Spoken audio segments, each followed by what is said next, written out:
بسم الله الرحمن الرحيم الحمد لله رب العالمين والعاقبة للمتقين ولا عدوان إلا على الظالمين أما بعد السلام عليكم ورحمة الله وبركاته الراس فدي ربيتين ولتدي بنجرا درسين كينيا الرادا درسي وكاو برنوتا خذيتي برنوتا عقيدة كتا لما فات كربين كتا لما فات كان نقول الحمد لله رب العالمين ولما قالت تمو أرى نقوداف الحمد لله رب العالمين كناف برنونيا كيدا كما دران دبنة برنوتا ياچتا تهيدا برنوتا اللي برباچتا تهيدا عقيدة يچو وان جبا تكا وان قلبي كيستي يادن وان عقيدة نما توحيد نما بلسو في وان تولچو راي بكي كن جچودا كناف ور ربين تولچ ربينو ها غدو درسين كينيا كان الرادا مال جدا جنان غافي لكوفسا سديتيتي مata duree anwaa'u shirkil akbari jechuudha gosowwan shirkii gurguddaatti waan lakkaamu keessa jirra shirkiin gurguddaa waan akkamiiti mata duree gaaffii 8ffaati hayye gaaffiin 8ffaan maal jedha hal tajuuzu listi'aanatu bighayrillah rabbiin gaditti gargaarsifachuun ni baqqaayi jedha ni taha takkaawammoo ni baqqaa rabbiin gaditti nama faa jinnii faa gargaarsifachuu akkami wanni san jechuudha laa tajuuzu hin baqqa'u deebiin hin baqqa'u rabbiin gaditti gargaarsifachuun hin baqqa'u waan jarri hin dandeenye keessatti fakkeenyaaf wanni gargaarsifachuun ta'u ni jira mee obboleesso niin dadhabe asiin gabbu'i laga kanatti gad bu'iiti bishaan salaataa naaf fidii kottu kun gargaarsa jedhama jechuudha waan kana waan amrii kunooti lallaaftuu waan inni danda'u keessatti ni jedhama jechuudha ammoo gargaarsa tokko yoo ol kaane takki kaaneetuma karaa takka seennee asii deemuudhaaf magaalaa Finfinnee dhaquudhaaf yaa abalu an gargaarsan qabu gargaarsa naa tahe yoo jenne shirkii guddaa keessa seennee jirra jechuudha obboleeyyan keenya ani Finfinnee deemuudhaaf hin kahe yaa abalu nagaan nagalchi yaa abalu nagargaariin kun hin danda'amu amreen kun waan gama rabbiitti irkifamu keessaa jechuudha kanaafu laa tajuuzu hin baqqa'u rabbiin gaditti gargaarsa barbaaduun hin baqqa'u hayye waddaliilu qawluhu ta'aalaa jennaan ragaan jecha rabbii ol ta'eeti ragaan kana irratti waddaliilu ragaan qawluhu ta'aalaa jecha rabbii ol ta'eeti maal jedha rabbiin سورة الفاتحة كيستي إياك نعبد وإياك نستعين جد إياك نعبد سما قفا قبرنا جد أنا كرت داهي يا ربي جد رب العالمين إياك سما قفا نعبد قبر نانجد جد سورة فاتحة قربوس جد وإياك سما قفا نستعين غرغار سفنا جداتي نكردا جاء جي رب العالمين وإياك نستعين سورة فاتحة قاتشيك الحمد لله رب العالمين الرحمن الرحيم مالك يوم الدين إياك نعبد قولوا جتشدا أما قداري ويشت قدرا قولوا إياك نعبد ثم قفا قبرنا انجا وقولوا وإياك نستعين ثم قفا قرقار سفننا انجا jechuudha kanaafu kun suuraan faatihaadha jechuudha suuraa guddaadha wahiya sab'atul mathani torba deddeebituudha torba deddeebituu jechuuni haya ayata torba jiran ayata torba kan deddeebitu kan guyyaarraa ilmi namaa zuurii keessatti marraa afur jedha waajiba keessatti ammaasis asirratti irratti rakaa afur keessatti ni deddeebiti akkasuma magriba keessatti ishaa subhii kana malees immoo sunnoowwan jiran keessatti deddeebi'a kanaafu wahiya sab'atul mathani isiin torba deddeebituudha jechuudha akka ergaa rabbii jeetti jechuudha sab'atul mathani torba deddeebituudha ayata torba isiin amma deddeebiti guyyaarraa yoo xiqqaate marraa 20 ol deebiti yoo xiqqaate isa kanaafu faatihaan maaluma akkana faatihaa kana guddisa dhiiroo سورة فاتحة كان معلومة كان قدسه ما شاء الله بقى ربي نوف كنه فاتحة كن مو واحد دوني فيدا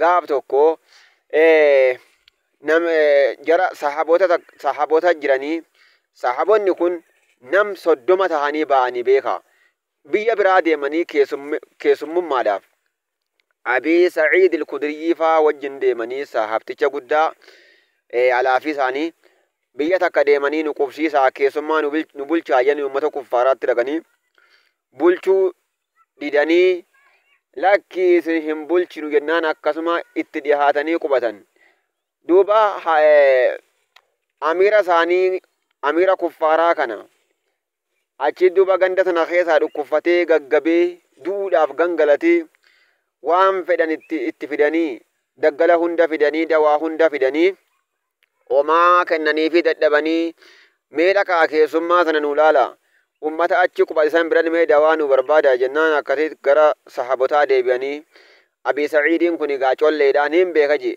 dhaqeetuma suuratul faatihaa kana marraa torba itti qara'e jechuudha وفي رواية 3 مرة رواية براتين مو مرة سدي يوكام مرة تربة كريه جودا أكاسين نمشي أكوان شكالي رأي كميت فيجين أكاسين دوبا دوات إنه ما هو أبا سعيدين دكتورة جودا غرو دكتور مان سا دكتور ما براتي مدي بيكا قرآن ربي تين دكتورة نمني قرآن ربي تين ديمو نمي تي أماني قرآن دوغوم سأراو madaa sibiilli umureettu yoo niyyanneetti karaa nu fayyada jechuudha akkasuma sheexana adda addaatii fi jinni baasuudhaafis nu gargaara quraanni rabbii maashaallah alhamdulillahi rabbil aalamiin akkasuma illee quraanni rabbii shifaa'un limaa fi sudur waan qomaa keessaatiif illee ni fayyada jechuudha akkasitti duuba ujuraa isaanii yookaan mindaa isaanii re'ee 30 kennaniif yookaan hoolaa 30 kennaniif akkasitti deemanii kunooti re'ee 30 furanne jennaan argaa rabbi isiniif halaali je inumaa irraa naa qoodaa jeen naa kennaa irra duuba obboleeyyan keenyaa kun suuraan akkasitti fadlii qabdu kun caalmaya qabdu kun suuraa faatihaati akkasitti duuba وإياك نستعين الرجل وقوله صلى الله عليه وسلم جت إرجع ربي تيماسسي مال جدي جت إرجع ربي لا صحاباتك مال جدي إذا سألت أوجو كرتشو برباد فاسأل الله رب ما كفا كردوجي يا رب رزقنا كني يا رب عبادة نجبس يا رب نفيس يا رب ركوبك نرى نعافي يا رب نتجارس إيه رب ما أركاك بوانتف أوجو كرتشو برباد فاسأل الله رب ما كفا كردو وإذا استعنت أوجو gargaarsa barbaaduu feete fasta'in billaa rabbumarraa gargaarsa barbaadii jedhee jechuudha hasanun sahihun hadiisni kun hasanii sahihasi rawaahu tirmiiziitu walitti qabe egaa obboleeyyan kee lima jamaa tirmiiziyyuu tirmiiziin maaliif hasani sahiha lama maaliif dubbate jennaan ji'aata kan hasan ta'uun gara sanadaatiin ta'uu danda'a sahiha jechuun immoo sanada biraatiinis ta'uu danda'a sanada tokko tokkoon kara takkaan hasan kara takkaan sahiha fuulduraaf immoo hasanii fi sahii adda baafne inshaallah fuuldureetti immoo isiniif hin qabadhee dhiyaadha kanaaf hasanii fi sahii garaagarummaa maaliif tirmiizii walitti qabee hasanii fi sahii jechuu li'illatin salaasatin jedhan waasadiif jedhanii لما جمع الترمذي لعلة 3 واسدي في ولقبه إن شاء الله بلنا عن فودرتي ورب جده كنافو متدورين كينيا كاني سغلفا مال جدا سغلفا رجل لكو سغل كمتاني اول ديبي ميلي قد ديبي لكو سغل مال جدا السؤال هل نستعين بالأحياء jiraataadhaan ni gargaarsifannaa hiyya nama jiru takkaan kan hin duuneen ni gargaarsifannaa jedhe kun immoo jiraataa qofa irratti kaarsi baafnee kaslaa caammiidha du'aa fi jiraataa irratti dubbannee turre hal nastaciinu gargaarsa ni barbaanna bil ahyaa yennaan namoota jiranirraa هايا الجواب ديبسان نعم نغرغار جنان غرغارسا نبربان فيما يقدرون عليه وانسان دندان الرتي قال تعالى رب العالمين النجا رب العالمين تعالى يجون ولتاي ستي ولتاي عرشيرتي ولتاي انشي سا لكي أكسا عملوت انتا الرفع لكي أكسا عملوت ربي الرفيزين برباچسو لا تأخذه سنة جي ربين مغاتين انقبدو ولا نوم أما اللي رمن اللي انقبدو ربيتي انقبدو ربين انقبدو مغاتي في رمني كنافو وربين مالو مليه انجنو نتي ربين انشيسا موني دابتا يچورتي مو بيكمسي كساتي أكسا عملت كناف ربين أولتا يجون أولي دعائي غزي غنولي أركاول بلمني أكسيتي أركاول قبنا يجودا ربين أولتاو نبيسسا نغرسيسا يجودا كنافو وتعاونوا رب العالمين سورة المائدة كيرت مالجي وتعاونوا والغرغارا يا أمة إسلاما والغرغارا وتعاونوا والغرغارا على البر والتقوى هايا على البر يجون صدا ربي رت على البر تولتو رت إيخا على البر يجون تولتو يجودا على البر ينان هايدا على البر تولتو رت والغرغارا وان تولتو يعني رت يجودا والتقوى صدا ربي رت والغرغارا همتورا والأركاني خيريت والأججو خيرت يجودا والتقوى كوني ولما قال التقوى مالي هم خيريت والأججني همتورا والأركو يعني تقوى جاما والتقوى ينان خيريت والأججني همتورا والأركو رت والغرغارا هايا دوبا سورة كوني سورة المائدة دا كنرى والنفر مالي ilmi namaa takka nama gargaaruu ni danda'a jechuudha. Namni lubbuudhaan jiru wal gargaaruu ni danda'a. Garuu yoo du'e immoo wal gargaaruu hin danda'u. Duuba wanni gaafa du'e immoo gargaaruu ni danda'a. Muusaan namni gariinfaa maal jedha yoo jettan nabi Muusaan samii gubbaa keessaa gaafa ergaan rabbi salaataaf gara samii ol ba'u salaata shanan fiduudhaaf ol ba'u rabbiin shantama irratti dirqama godhe gaafa san keessatti Muusaan ati hin dandeessu ummanni kee kana hin dandeessu rabbiin sirraa haa yarsuuti dhaqi rabbii kan kee gaafadhu jedhee hin gargaarre hiyoonuun jedha yoo kanuun jedhan taate du'aan nama gargaaruun san Muusaa irratti khaasidha. Muusaa irratti khaasidha. Kanaafuu عامي dhorkuu hin danda'u waan biraa keessatti duuba wanni takka du'aan na gargaaranii wanni abdatan takka illee hin jiru gizee ati rakkattu du'aan silaa qabrii keessaa maaf inumaa'uu gargaaruu dhiisiiti sagalee was kennuu hin danda'u kanaafuu ilmi namaa yoo jiraate wal gargaaruu danda'a وقال صلى الله عليه وسلم ارجع ربي نجي والله رب العالمين انتهى في عون العبد غرغارسا غبريچا خيساتي تهاد ربين والله رب العالمين في عون العبد غرغارسا غبريچا خيسات تهاد غبريچاني غرغارا يچبر ما كان العبد وان غبريچ تاين في عون اخي وان غبريچ تاين وبليسا غرغارا في عون اخيه يچون وبليسا غرغارو خيساتي وان غبريچ تاين والله رب العالمين في عون العبد غرغارسا غبريچا خيستا هادا غبريچا غرغارا ربي غرغارا ما كان العبد وان غبريچ تايني في عون اخيه غرغارسا بوليسا خيسدي يوات بوليسا غرغارت ربين غرغارا چمانان كنافو والغرغارون شريعه نجر الليت رواه مسلم جنا مسلمي غبا سجي هايا السؤال العاشر غافين كرنفادا كجت متى دري واي شركي جلتي يچودا هل يجوز النذر كدا غدون نبقها كدا جچون nadrii afaan arabaatiin nadrii jedhama. Afaan oromootiin immoo kodhaa jedhama. Kodhaa gochuun ni taha. Ligayrillaahi nama rabbiin tahiniif kodhaa gochuun ni danda'ama. Ni taha. Ni baqqaa. Afaan oromooti. Haaya.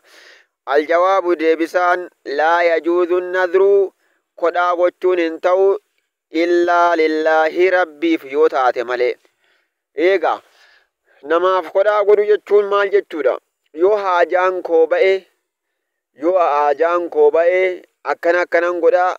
Eegaa namaaf kodhaa godhu jechuun maal jechuudha? Yoo ati haajaa koo baafte habaluu qarshii 50 sii kenna. Yoo ati waan akkanaa naa goote birri ammanan sii kenna. Haajaa koo jedhanii waan sila rabbitti kennan tokko kodhaa gochuudha. Haaya. Tole. Kanaafuu kodhaan rabbumaaf godhamuu qabdi. Ka'ee immoo akkas ta'a. Yoo haajaan koo ba'e maallaqa akkanaa yookaan immoo waan akkanaan geesse achitti qala. Olaa akkanaan fuudhee gama abaluutti geessee qala jechuufa. Walumaa galattuu nazriin yookaan kodhaan kan godhamu rabbitti deebi'uu qabdi. Rabbi jecha ta'uu qabdi. Rabbitti kana haajaa baasu rabbi ilma namaatiif kodhaa godhuunis hin ta'u jechuudha. Kana haajaa baasu rabbiin yoo haajaa naa baase akkanan godhaa jechuun hin ta'u. Karaa rabbii keessatti ta'uu qabdi. Garuu immoo yoo rabbiin haajaa kiyya baase miskiina walitti qabee miskiina nyaachisa jechuun ni danda'ama. Maaliif? Miskiina qallabuun maali? Ibaadaarraayi waan rabbiin jaallaturraayi. Kanaafuu kodhaan san keessatti ni danda'ama. Garuu waan karaa rabbii keessa hin jirre tokko keessatti kodhaa godhuun hin barbaachisu jechuudha. Hal yajuuzu nadru kodhaa gochuun ni baqqaha ligayrillaahi waan rabbiin tahiniif je. Aayanni quraanaa immoo achirratti maal jette Maryamaan laati suuratu Aala Cimraan keessatti Maryamaa binti Cimraan. Rabbi yaa rabbii koo jette inni nazartu lakaa jette. Maryamaan gaaf tokko kodhaa goote nazrii goote.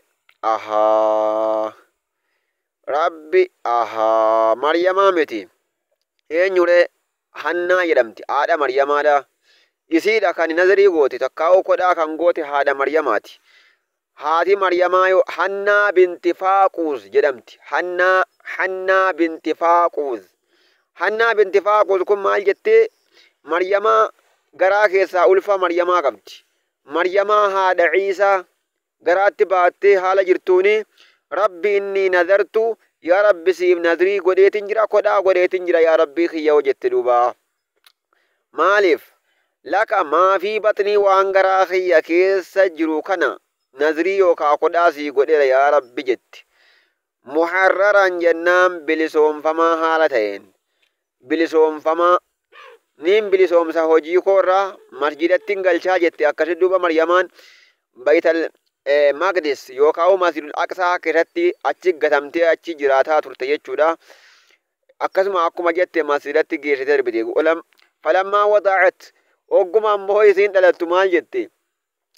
Falammaa wadaa'at qaalat yaa rabbi jetti. An akkanan seene dubartii taate. An akkasin seenedhaan dhiirri immoo akkan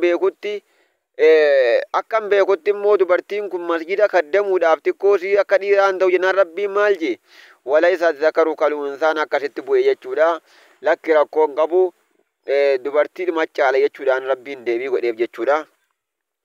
Duba suuraan kuni suuraa Aala Cimraani.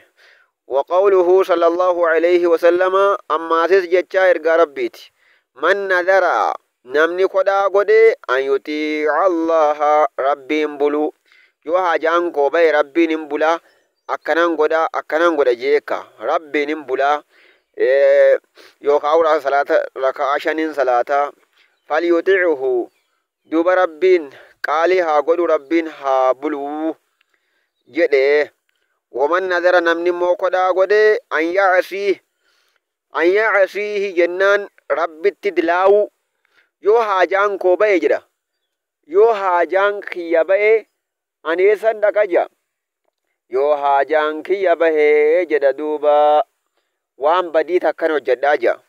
Rabbiin har'a haajaa koo rabbiin borii asitti haajaa koo naa baafnaan inumaahuu dhaqeetiin kiristaana gargaara jira. Kiristaana gargaaruun immoo badiidha, diliidha. Dhaqeen kiristaana gargaaraa jedha islaama irratti. Yookaan immoo inumaa islaaman dhaqee gargaaree gammachiisa jedha. Duuba kun diliidha yookaan badiidha. Haajaan isaa sun baanaan hin dhaqin jedha bar. Bakka sana dhaquu hin qabu. Hin dhaqinii kun hin ta'u. Badiitti si geessaa jira. Namni immoo rabbiin hin bulaa jedhee kodhaa godhe guuttachuu qaba. Rawaahul Bukhariyyuu jennaan hadiisa kana Bukhariyyuu gabaase Bukharii keessa laallachuu ni dandeessanii jedhuuba. Darsiin keenya kutaan 12ffaadha asirratti dhaabbatee yoo rabbi jedhee mata dureen itti aanu waa'ee nama rabbiin ta'iniif qaluu ergamaadhaa qaluu waan biraatiif illee qaluu dubbannaa jechuudha obboleeyyan keenya. Warreen chaanala kanaaf haaraa taatan sabiskiraayib nuuf godhaa, viidiyoo kana immoo laayik, koomentii fi sheer godhaatii obboleeyyan keenya biraan nuuf gahaa isiniin jenna. إن شاء الله درسي براتي والتدبنا. السلام عليكم ورحمة الله وبركاته.